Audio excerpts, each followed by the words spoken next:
Ready to go.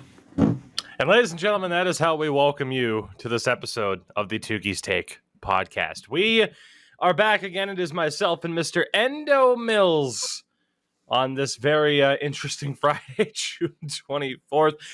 We have a lot to talk about today. Of course, first and foremost, I wanted to mention this. Of course, Sin is not here. The man is still in Finland as we speak. If you wanted to hear of some of the escapades that went down when I was over there as well, I put out an audio-only version of the podcast that should be out on every audio feed. So I pretty much spent an hour kind of talking about really everything that happened. So, yeah, there was a question that we'll have in our viewer question segment in regards to Finland, but for the most part, any talk about that will be reserved for that particular mini podcast.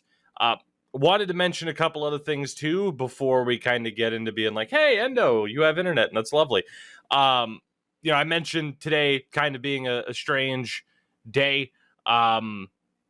Yeah, America fucking sucks is the best way to kind of kick off this particular podcast.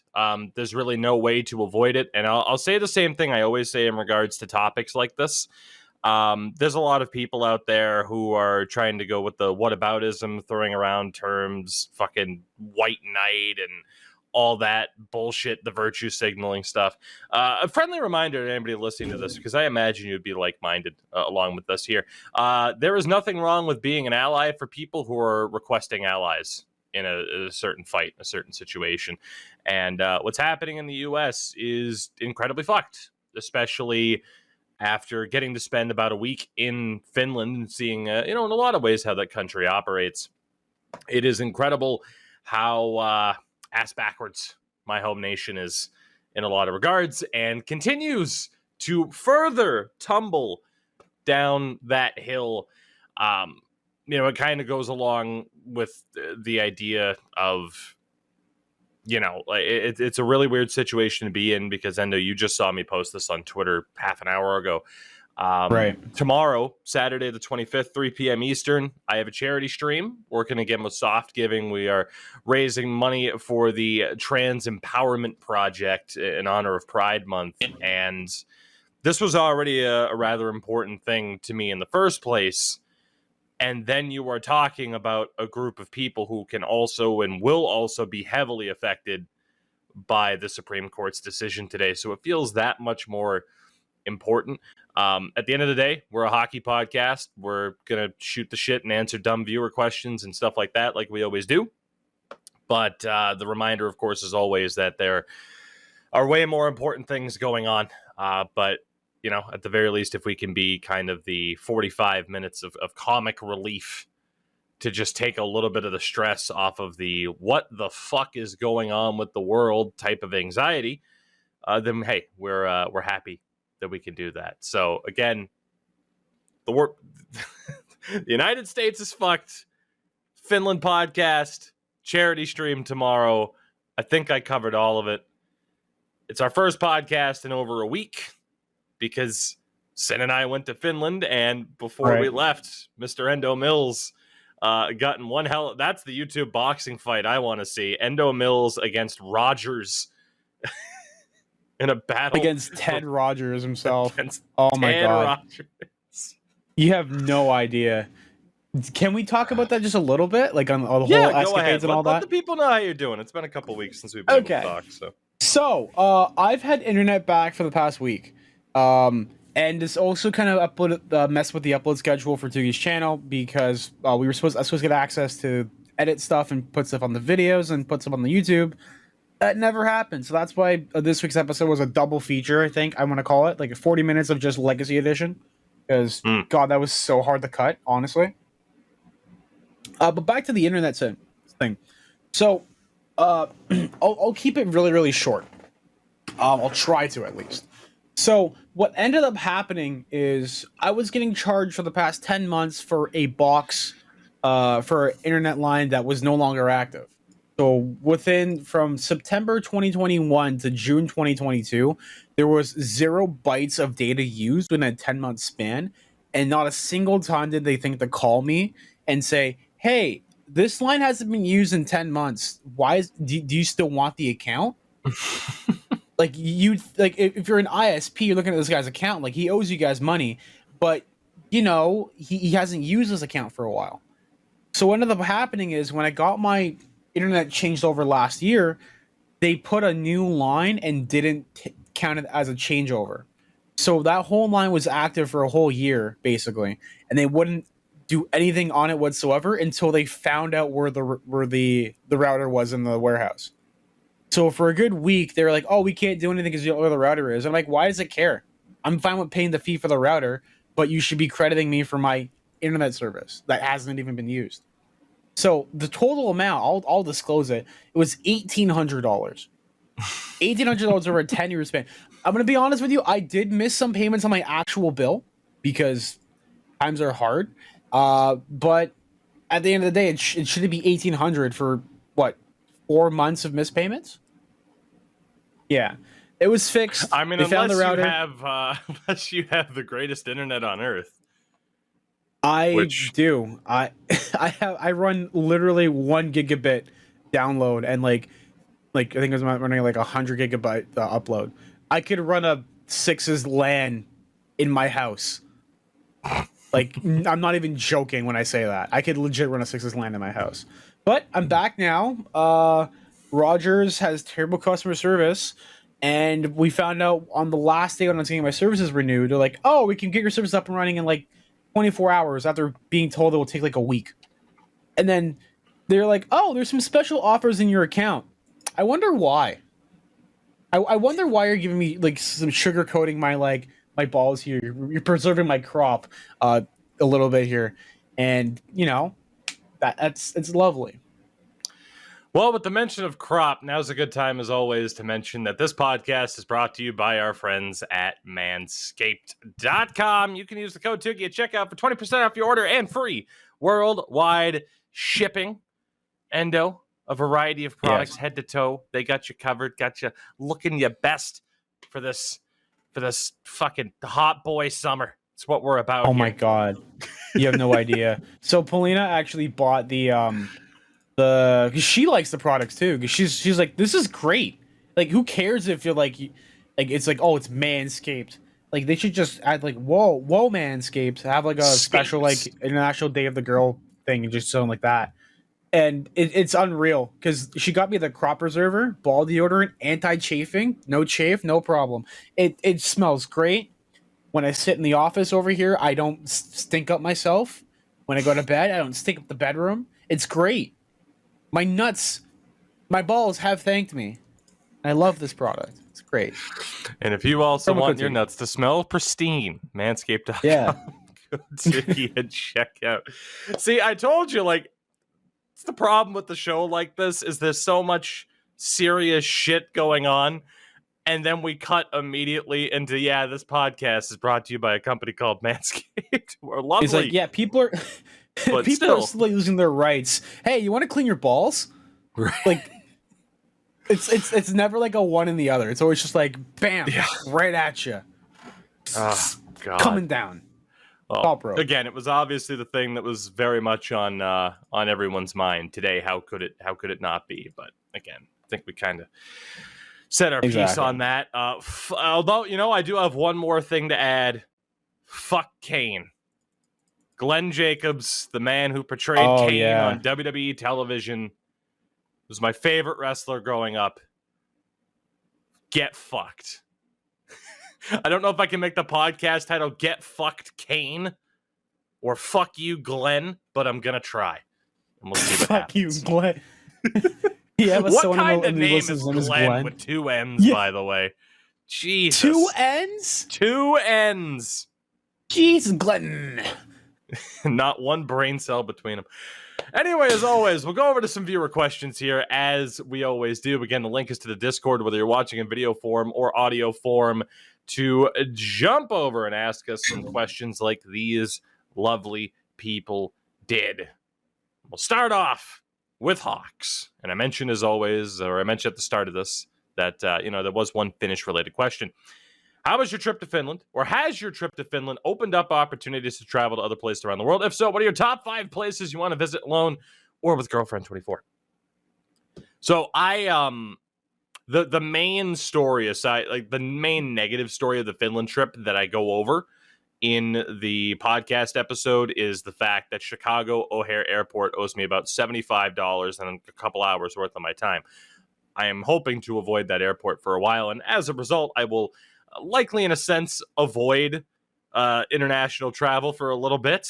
8-9 hour flight to get over to Finland's a bit much. Obviously, like the UK is on the agenda. I've mentioned it before. I'm a fan of Liverpool. I followed the Premier League for 12 or so years now. Want to get over to a game at some point. That's on the agenda in the future. Need to get over to the likes of Italy at some point, Japan as well. Like those are kind of the big three right now. But it's gonna be a while. But yeah, Endo for you. I don't know. I'm intrigued. World Traveler Endo Mills. Where would you go if you could? I would love to. Obviously, I want to go see Russia because of ties that I have with the Kremlin. No, just Russia in general with the Polina side of the family.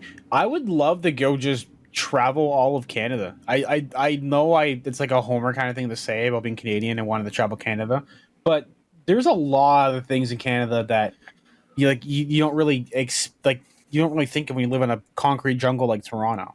I think it's a good thing to see other things as well. So if I'd want to travel Canada because I've been to BC, I've been to where the hell have I been? I've been to Alberta, I've been to here, and been to North Bay. Eastern Canada is what you're saying, which is next on my travel list too. To be honest, is the idea of exploring the Maritimes, so to speak. It's not all that difficult for me to get to New Brunswick at this stage and kind of poke around. I'd love to be able to catch Moosehead's game down in Halifax this winter. Ooh. That would be cool as hell. So that'd be sick. Like you are relatively close. I mean, like Maine is not that far away. You could swim over and then get stopped by the Canadian Mounties. It's true. On boats. Not really mounted. On horses, on boats. Just always imagine Mounties on horseback. The motherfuckers are water skiing on horseback to stop me from swimming over to Canada. The horse has water skis. Yeah. Just going through. Yeah. Oh, boy. Next question comes from Money. There's a good visual to cheer everybody up today. Next question comes from Money Man. How does it feel to chew 5 gum? Did you ever have 5 gum? Like, dude, was that 5 gum was a fucking travesty. It's like, oh, so much flavor for like fucking 2 minutes. And then it's just just chewing on tar. I always thought it was super, like I know it was a Wrigley product, but I always thought it was super similar to, you remember the Stripes? Like that really cheap gum with like a fucking zebra on it or something that promoted different flavors. No, it was, I think it was literally called Stripes. If you look up Stripes gum, it autofills. It was called Fruit Stripes. Had a fucking zebra on it. And this shit, the flavor would last for no more than 5 seconds. And that's kind of what 5 gum reminded me of. Yo, he's balling. He's got a soccer ball and everything. Yeah, so 5 gum, not my preferred choice. I kind of bounce between different gums. Went with Orbit on the flight over. You got to stop the ear popping and everything. So. Oh my god, you have no idea. Yipes, Stripes. What kind of tagline is that? If they Yipes is in your gum tagline, like come on. Like I'd rather get an apple for Halloween than Stripes gum. That's how bad I Stripes got rocks. All right, you ready to get to the 2 weird questions to really get this podcast back on track and get us back into the rhythm of doing this? Let me see who wrote it. Oh, it's Piney and Dust. Okay, go ahead. Yeah. Go for it. From RG Dust, would you rather eat the best tasting food in your life, but suffer from 1 day of the worst diarrhea, or eat the worst tasting food, but essentially take the most satisfying shit of your life? So I had COVID shits, and that was probably the worst ever. That was the worst. Because it's like you're super out of like you're like out of strength, you have nothing going on, like you just like I'm here, I'm present, and that was the worst ever. But the best tasting food, they always say if it tastes good going in, it'll taste good going out. Because oh boy, Is that what they say? I think what? Is that what they say? If it tastes good going in, it'll taste better going out. Yeah, that's it's spicy food. Sorry. Yeah. So I like spicy food, so it kind of fits between the two. I talked about this on the Finnish podcast.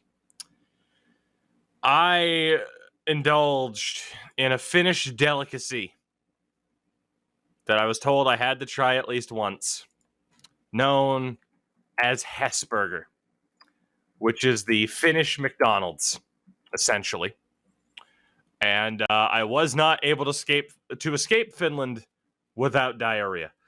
Oh Lord! So, given those circumstances, I will take the worst tasting food but a satisfying dump at this stage, solely off of recency bias.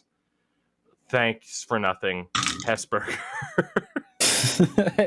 Yeah, that's why I usually pack activated charcoal with me whenever I go anywhere, in case. God, well, that podcast, again, it's just me talking about the trip. That podcast covers a lot of different things that I would do differently if I were to go back over.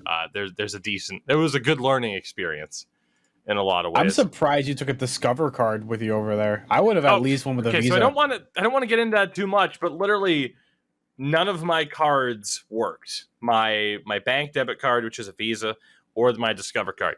Discover card on their website claims that they have a high merchant acceptance rate in Finland. That is a fucking lie. Not a single machine anywhere would accept my card in Finland.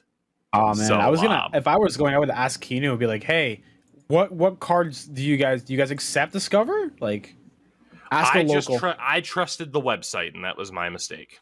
So there you go. And from good friend of the show, Piney, who was nearly on a podcast before I left. We nearly did too many podcasts with just Piney asking questions, but Endo's internet wasn't back yet. Eventually, we'll get to that. What a question this is.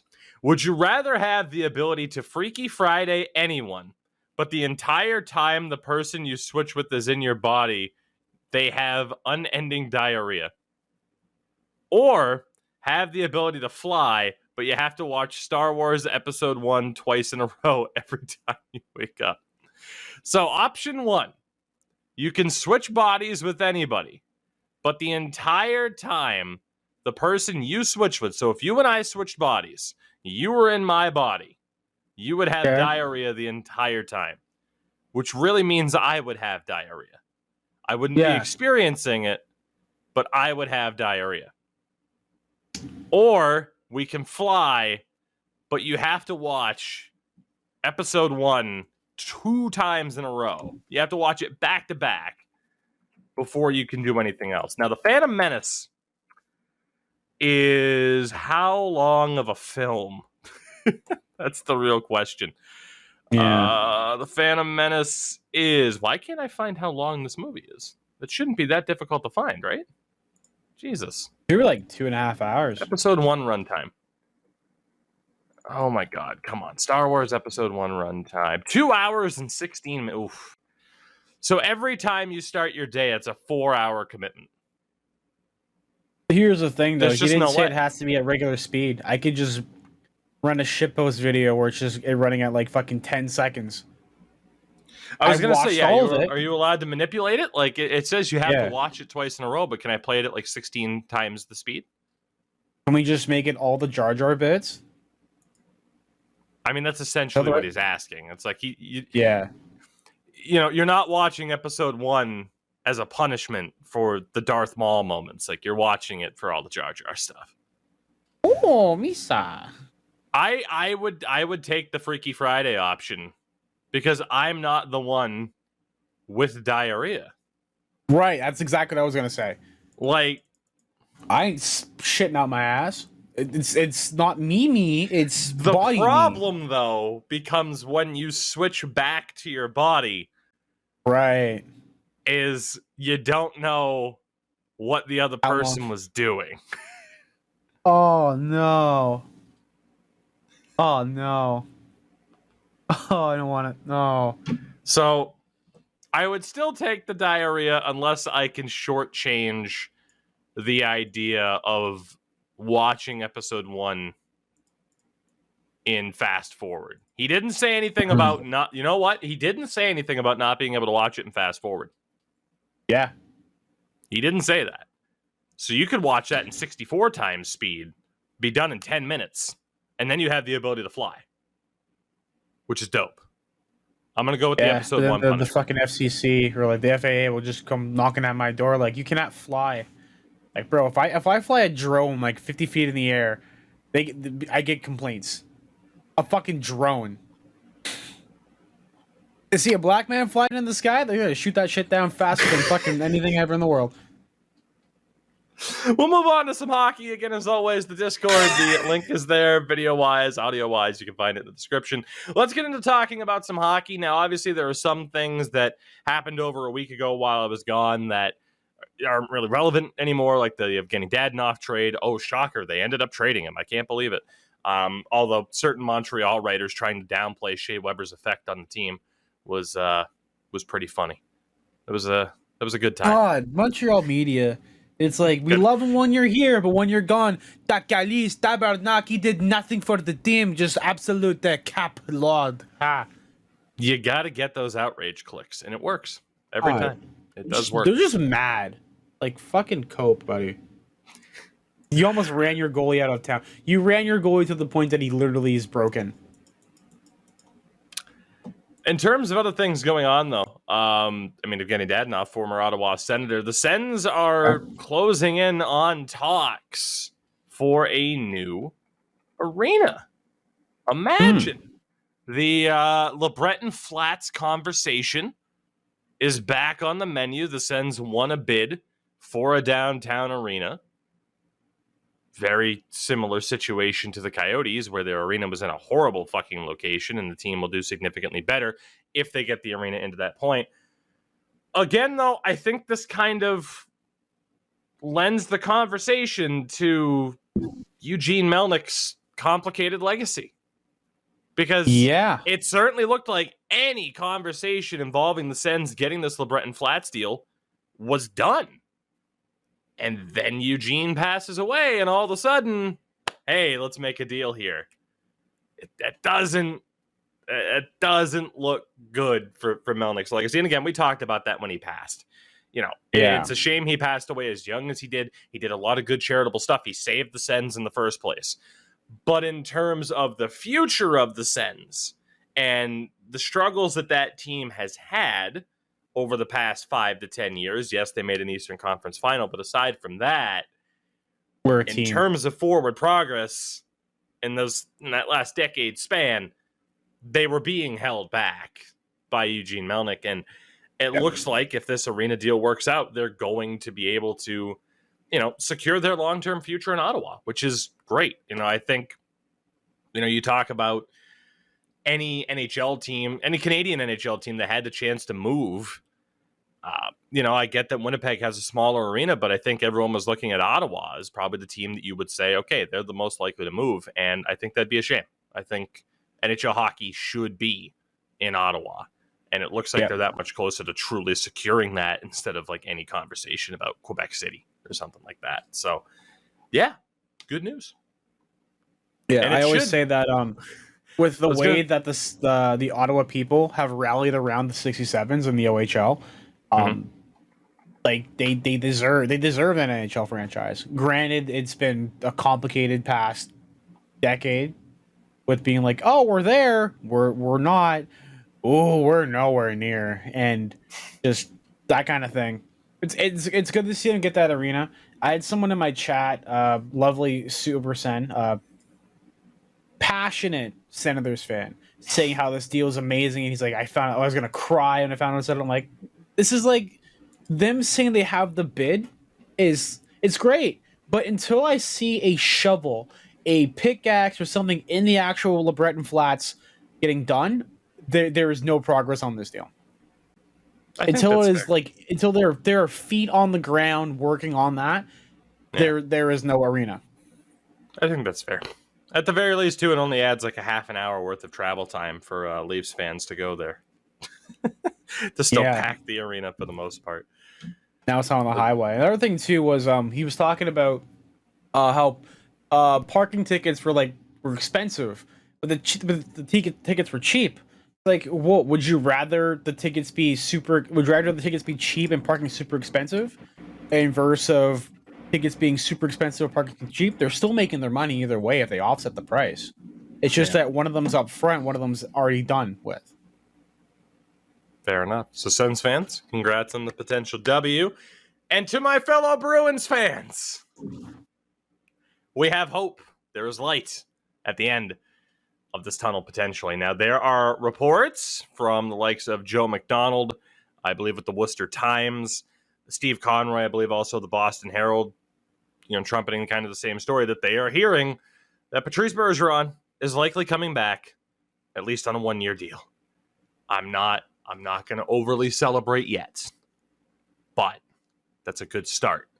Unfortunately, even if he does come back, it is confirmed that they have interviewed former Rangers head coach David Quinn and Jay Leach, who I believe has been the Providence Bruins head coach, for their potential head coaching position. Because as happened when I was in Finland, Bruce Cassidy, of course, fired, and now the head coach of the Vegas Golden Knights. That feels like that announcement happened 3 weeks ago. Like, I haven't had a chance to talk about it. I mean, good for the Golden Knights. I mean, we'll kind of talk about some of the other coaching changes that have happened a little bit later on. But, yeah, I'm still a little bit anxious about the potential for the Bruins will have as their head coach moving forward. It's a scary, scary thing. A little bit. A little bit. I will say, though, Wendo, there's something I left off of our little run sheet. Do you know what today is? The 25th of June, 2022. No, it's the 24th. Oh, Today is our anniversary, buddy. What do you mean? It's our anniversary. On this day, in 2006, something happened. No. Do you know what happened, sir? No. Fuck you. Fuck you. No. No. No. Is this the fucking? No. Is this the trade? Is this the fucking believe in Justin Pogge trade? Oh no. No. Happy anniversary. Happy anniversary. Oh no. On this day in 2006, Rask for Raycroft went down, everybody. Was that just a 1-for-1? Yeah. It was a 1-for-1. We didn't even get anything. Andrew Raycroft died upon entry inside Air Canada Center. He hopped on the ice and it's yeah, there goes my career. God damn it. Fucking Matt Sundin became the lead goal scorer for this. Oh, God. From an ESPN article in 2006, the Boston Bruins traded goalie Andrew Raycroft on Saturday to the Toronto Maple Leafs for rights to goalie prospect Tuukka Rask. Raycroft won the Calder in 2004, but last season, the 26-year-old played poorly to start the season and was hampered by a right knee injury. The emergence of rookie Hannu Toivonen and the play of Tim Thomas made Raycroft expendable. Quote, the blame probably lies somewhere in the middle, said Bruins interim GM Jeff Gorton, who, of course, now is with Montreal. It worked out with Chiarelli winning the cup, but man, if the Bruins held on to Jeff Gorton, who was at the NHL draft in Vancouver. It just didn't work out. The year didn't go the way he wanted or we wanted. I think it got to Andrew, to be quite honest. I think the situation got to him. I think the trade of Joe Thornton got to him. I think a lot of things got to him. The 19-year-old Rask, who was from Finland, was Toronto's first-round pick, 21st overall last year, but has not played yet in North America. The Leafs were looking for goaltending help because they aren't expected to exercise a contract option for next year on 41-year-old Ed Belfour, whose oft-injured back required surgery. From John Ferguson Jr., Leafs GM, we're really pleased with the situation with our goaltending right now. It's an area we thought we needed to address, and we've done that. Oh, yeah, you did? Okay, first of all, Leafs management, have you not learned to never trade for a goalie with a lower body injury? Who has a history of lower body injuries? Come on now. You know, the Come final on. quote from John Ferguson Jr. to end this article was this. JFJ. We know he's going to be really excited to be a part of the organization, and we're really excited to have him. We got a 26-year-old goalie with a tremendous future in front of him as well. I loved Andrew Raycroft, but really that trade was one of the biggest Leafs thing to ever happen. Raycroft played less than 2 seasons as a Leaf. 72 games in 06-07 and then 19 games in 07-08, and that was it. What happened after that? He just went the fuck off? 08-09, he played 31 games with the Avs, which I don't remember at all. Is him as a member of the Avalanche. 09-10, 21 appearances with Vancouver.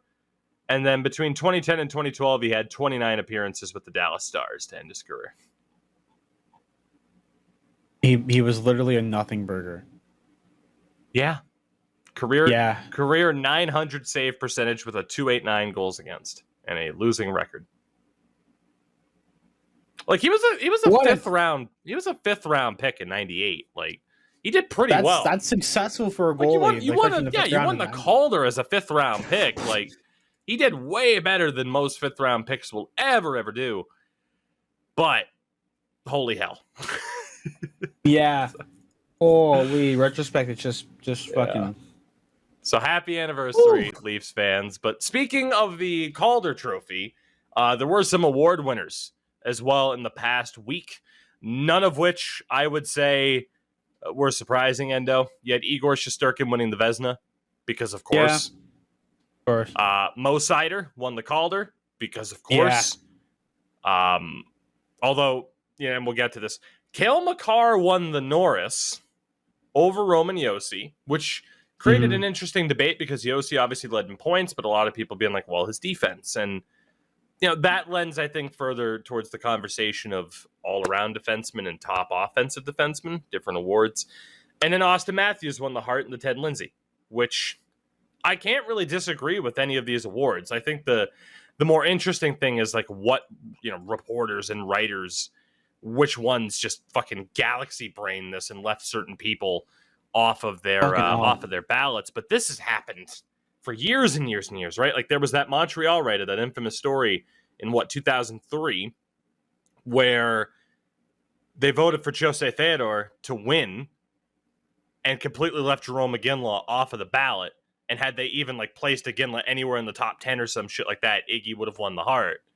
Like you always have examples of just, again, the proper term is people galaxy braining these award voting and honestly showing quite a bit of bias at the same time.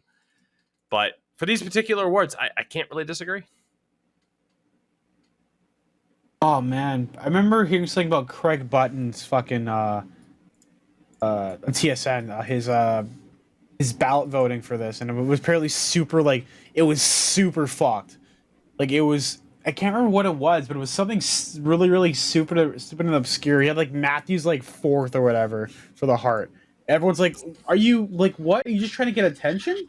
Yes, yeah, that's basically what it is. Again, you got to get those rage clicks, and it's all self-marketing essentially. Like that idea of, ooh, I know I'll get a lot of clicks on this article as I explain why I don't think Austin Matthews was a top 2 candidate. Oh man, what'd you find? So apparently, I'm reading here, Craig Button didn't have Austin Matthews anywhere near top 3. He had top 5. I don't know how you do that. It's a tough call. That's rude. I mentioned as well some of the other coaching changes that were out there. First and foremost, John Tortorella is the new head coach of the Philadelphia Flyers.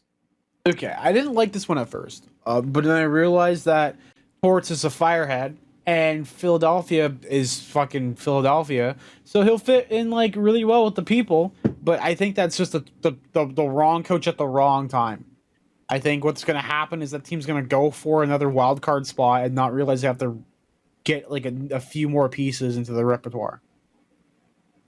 I don't know what to make of this, but I am excited because if it goes poorly, it's gonna go so poorly. Like, that's the exciting aspect of this.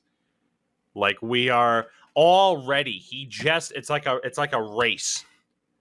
You know, it's a running start at the Daytona 500. And before he even crosses the starting line, you can see it wobbling. That car is fucking swaying side to side. And it's like, are they going to be able to figure this out, or are they going to crash and burn very quickly after starting this thing? This situation is just like Danica Patrick's record in fucking NASCAR. Shaky, and it's going to crash. Oh, God. Danica Patrick. What is she up to nowadays? That's the... Yeah, see, I know my NASCAR a little bit. Yeah. You'd be surprised, honestly. First game I ever played, NASCAR Thunder 2003. Best game. She has a podcast. That's cool. And is talking about F1 extending their relationship with ESPN, which is cool as shit. Keep it commercial free, though, please. Keep it commercial free. Hamilton's going around the corner. Hamilton's going up. Buy my burger. Or whatever the fuck. Just right through. He missed one of the best passes. It's like, oh, you could have missed the best pass of the season. Oh, it's great. It's like, yeah. I can fucking look at this Hardee's fucking commercial. Jesus. And here comes Lewis Hamilton into the corner. If you like a big ram steak, and you might like yourself on a big ass 4150, built for tough. Nothing says manly like taking your medications that we advertise to you on the television. Did you know that we're like the only nation that lets us do that? That's fucking crazy. Ford Tough. Ask your doctor if this bullshit's right for you. Side effects may include death, dying. Yeah, basically. Several deaths. Side effects may include death, diarrhea, extreme diarrhea, diarrhea resulting in death, death diarrhea. Depression, anxiety. The condition known as hot dog fingers. Oh, man. God, just... that was one of my favorite parts about being in Canada. I didn't get to watch any Finnish television, unfortunately. That was one of my favorite parts about my visit to Vancouver, was just not seeing pills advertised to me every 10 minutes. Oh my God. I think my favorite is, it's like, the lawyer commercials were like, hey, you like bent over in a car and like flipped over backwards and on top of a semi truck. I'm Jason Statham.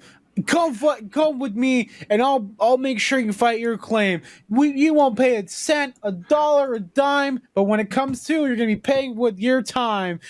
Call me now and secure yourself the future, because it's great. All his offices right now. Good lines are standing by. Like what are you supposed to do? Like, do I call the number? Like, Paul Maurice is the new head coach in Florida. Replacing he really took a Andy break. Brunette, Like, who was the interim after some douche with a mustache got fired. I don't know what to make of this. Like, there's no denying Paul Murray or Andrew Brunette was outcoached by John Cooper when the Panthers were swept by the Lightning. Paul Maurice provides a hell of a lot of experience. There's no denying that. I don't know what to make of this, because they are in a very important spot now, are the Panthers, where you got to kind of keep the ball rolling and make the most of this opportunity that this core provides you. Right. I'm intrigued. I don't know what to make of whether or not Paul Maurice is the guy or not. But dude, the guy has been coaching in the NHL for almost as long as I've been alive, subsequently for longer than you have been alive. Yeah, and he's only 55. that It's is insanity. insane. Mhm. That's insane. He's like 22 years old as a coach, basically. Yeah, he was hired for his first job at 28. So yeah, born in 1967 and hired at the end of 95 by the Hartford Whalers. He coached the Hartford Whalers.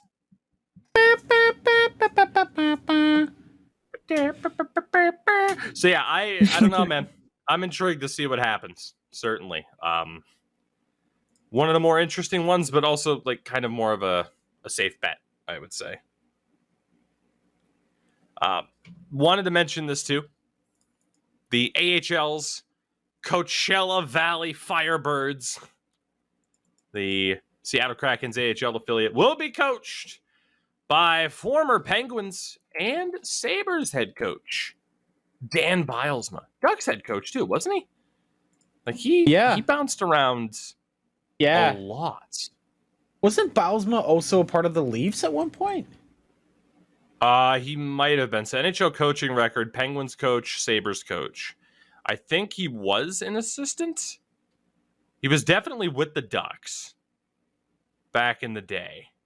And he might have been with the Leafs. He had been with the Red Wings as well. Like, he's bounced around a decent amount.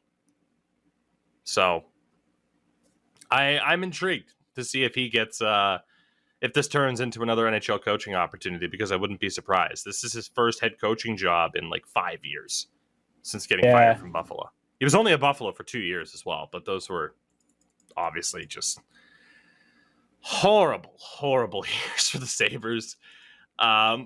Peter DeBoer is going to be the head coach in Dallas, so congratulations on your conference final run and then absolutely nothing.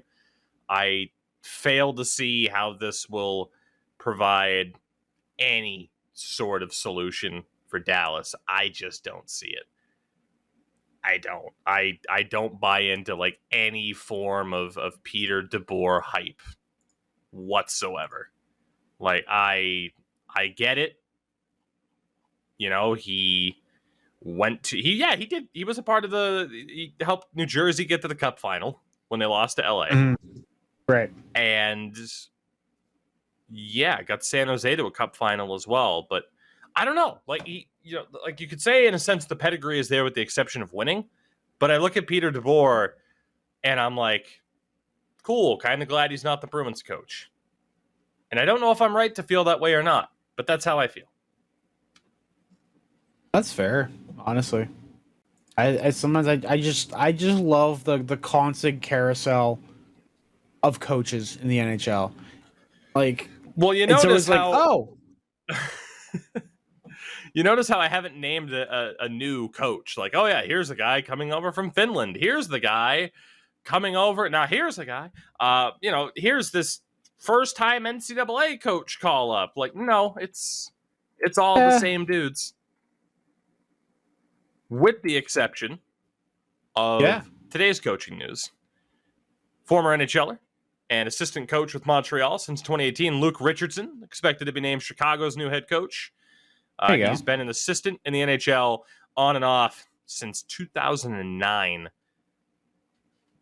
So cool for him to get a shot at least. Like, he did pretty well as a fill-in for Dom Ducharme when Ducharme was unable to stand behind the bench during the Habs Cup run. I mean, they didn't win it, but yeah, he was behind the bench at that moment.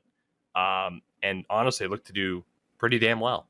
So I'm not surprised someone else gave him the opportunity once Martin St. Louis kind of stepped in and took that head coaching spot in Montreal. Not at all. And then, more Canadian news. Barry Trotz has turned down the Winnipeg Jets and will be taking time off from coaching. Heartbreaking for the Jets, because I think if you get Barry Trotz, it does kind of set the team up as, we're going to keep trying to be competitive. And now, I could easily see that team kind of tearing shit down. Like, do you try to move on from Blake Wheeler if you can? There's already been a lot of talk about Mark Scheifele Pierre-Luc Dubois, like 2 years in advance, puts it out there that he's going to test the free agent market once his RFA years are up. The fuck was Wait, up with what? that? Yeah, 2 years in advance. He's an RFA right now without a deal. So basically he's saying, I will sign a 2-year deal, and then after that, I'm testing free agency. I won't sign another deal beyond that. So I have... That is... Wow. Yeah, I don't know what to make of that whatsoever.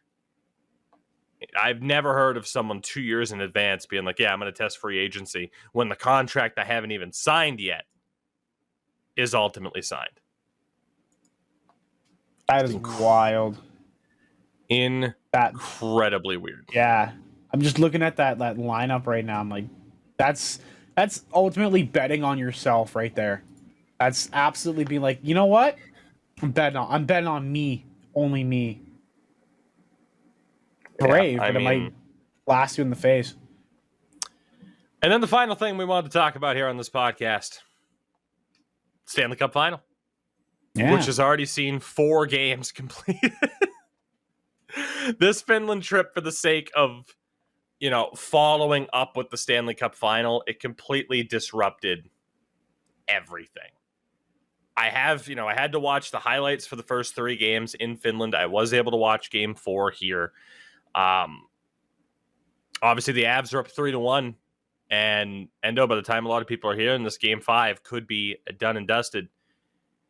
Number one, it's tough to argue that, it's an undeserved 3-1 series lead. I think any offside talk or whatever from game 4, who gives a shit? Again, my stance at this point. Like, oh, if it was it a missed call? Was it not? Who the fuck knows?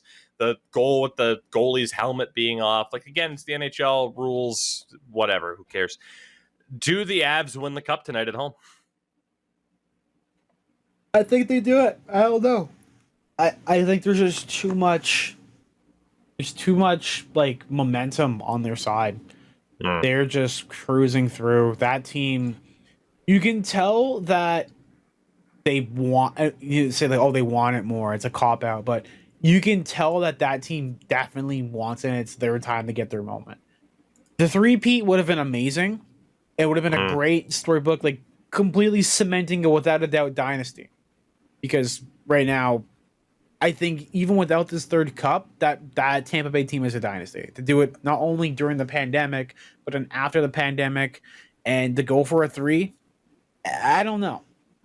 I think Cale Makar is playing outstanding as well. He's being that guy that is gonna definitely get paid for sure.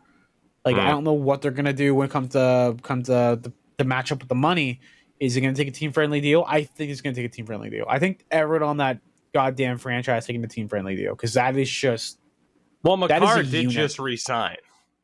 Oh, shit, I feel like a lot of... Yeah, so he's actually on the 2nd year of a 6-year deal at $9 million.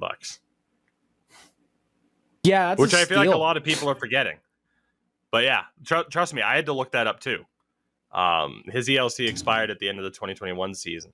Anytime a mistake is made like that in regards to contracts, so it's like, oh shit, that happened, I forgive anybody, and I feel like people listening or watching should too, because let's be honest, the COVID years fucked up sense of time for all of us. But yeah, Cale Makar has been around for that long. He has signed to $9 million a year until 2027, and he is going to win the Conn Smythe if they win the cup tonight. Hands down. The only guy I can really think that measures up is Mikko Rantanen. It has to be Cale Makar, easily. 100%. Okay, so I just looked something up really quickly. I was like, oh, I wonder what Colorado's cap hit is right now. Apparently, according to the cap front, it's like 56 million. I think that's because Cap Friendly has adjusted their site to next year already. So that's not okay. Yeah. So that's like, holy shit. Yeah, so it's like right now, if you look on a team's depth chart, it'll show, like for Colorado, no contract for Nichushkin, Lehkonen, Kadri, so on and so forth. So, yeah. The one thing I wanted to looking ask you, though, first and foremost, I'm hoping the Avs win tonight because if the Bruins aren't playing in the Cup final, I always hope the home team wins at home because it's an incredible, incredible thing. Like, watch the LA Kings winning the Cup on home ice against the New York Rangers. You can be sad for Henrik Lundqvist. That's a fucking awesome moment. A team winning the Cup at home, it's incredible. The question, though, first and foremost, I wanted to say, as long as Colorado doesn't win in Tampa, because I will not be. They have the worst road uniform, the worst jersey in the NHL. The worst consistently worn jersey in the NHL is Colorado's current road setup with the fucked up numbers and the blue pants. It works for home jersey. It's the worst jersey in the NHL right now. Give me New Jersey's jersey over that abomination of a road jersey for Colorado. Absolutely butchered how good that road jersey looked. But I was going to ask, like I said, I think Cale Makar is a shoo-in for the Conn Smythe at 23 years old. Yeah. Who gets the cup? Like, Nathan McKinnon is probably the favorite. Like, obviously, Landeskog is captain. Right. Does it go to McKinnon? Or does it go to either Eric or Jack Johnson? I feel like Jack it has to be one of those three. Jack Johnson gets a cup first. I want it to happen. I wanted 35-year-old just graduated from college Jack Johnson. Give him the cup first. Yeah. Yeah, he just graduated from the University of Michigan. Probably online courses. I could Something not like imagine. That. Yeah, he that, just earned his general studies degree. I mean, no shit, general he couldn't afford studies. College with the way his fucking that's just parents attending. are so. That's not even specializing in anything. It's just like it's like a high school diploma. I'm not going to discredit it, but like it took that man 18 years. God damn it! Celebrate him. 18 years. You got one of your kids got you for 18 years. Sorry. God damn. Okay, back on track. But so I don't know who they're going to give it to. Darren Helm. Now, see, I thought that too because he's been incredible in the playoffs. But did he win a cup in Detroit? Yeah. Was he like a rookie around that time? Yeah, he did. He has already won a Stanley Cup. He won one with Detroit in like his rookie season, which is ridiculous. So I don't know. I think it'll go to McKinnon, but give it to Jack Johnson. Let the man celebrate. He's earned it. Endo Mills. Give it to Kadri. I agree. Give it to Nazem Kadri. He takes off his jersey with a shirt that's just Jordan Binnington's face. Let's make this happen. Oh my God, that's amazing. Oh God. Endo Mills, it was good to be back with the podcast. Yeah, glad for you to be back here. Welcome home. Yeah, so the podcast, everybody, will still be 2 a week until further notice. And then obviously in the summer, we'll go down to 1 a week, especially once the news starts to die down. I think free agency starts on like July 13th or some shit like that. So we got like 2, maybe 3 weeks left of 2 a weeks, and then we'll settle things down. But for now, we will end it there. Endo Mills, what do you have going on, sir? Actually, in the process of, I remember I talked about it before, that YouTube series I was looking to do, called Magic Man, where it's me playing Be a Pro, using your beautiful trade deadline sliders, trade deadline roster, sorry, using, what's it called, like Max Simulation, or whatever the fuck it's called, like True Simulation, sliders, but with injuries turned like 1, because without that, like, you're gonna get rocked. Like, that's like 5'7", 219, because that way you get that stability. You can still hit people, but yet you're still that speed and you're still solid. So the whole point of that is you cannot just score random wrist shots. It has to be something like relatively authentic. Like if there's like a sick passing play, or if I deke through an entire fucking team, like that works. And it has been impossible because I picked Arizona as my team. Because in order for custom rosters to work, you have to start on an NHL franchise. So I said, yeah, I'll start on Arizona. So far, I'm a point per game. It's been 3 games so far. And yeah, that's going to be cut down and put on the YouTube, kind of in a different, like a retrospective kind of style. But yeah, that's what I'm doing. You can watch me almost every day on Twitch. Twitch.tv/NMills. That's me. There you go. Again, a reminder, everybody, as well. This Saturday, charity stream. Stop by. Going to be playing some NHL franchise during that event. More details are on my pinned tweet on the Twitters. And then heading into next week, a whole lot of Formula One as F1 22 comes out. I'm pumped. I'm going to play the ever-loving hell out of this game. The solo my team, the 2-player career mode with Deke Slayer should be happening again. Pumped for that. And at this point, everybody, all I can say is just, hey, try your best to enjoy the weekend. Try your best to enjoy the weekend. Check out Game 5 tonight. We'll see if we've caught our final hockey game until the fall. I think we're good. I think we're out of here. Yeah. Maybe. I have Possibly. something to say. Sure do. WWE 2K22 has just announced Doink the Clown. Yeah? Yeah, Doink the Clown. Well, then So screw we're gonna go F1. back to the. We're gonna go back to 2K22 with Chris O'Jarek. Doink the The Clown dream is winning real. all the titles. Let's do this. God. Now I got to find a way to make Doink the Clown the episode title. Goodbye, everybody. We'll see you next week.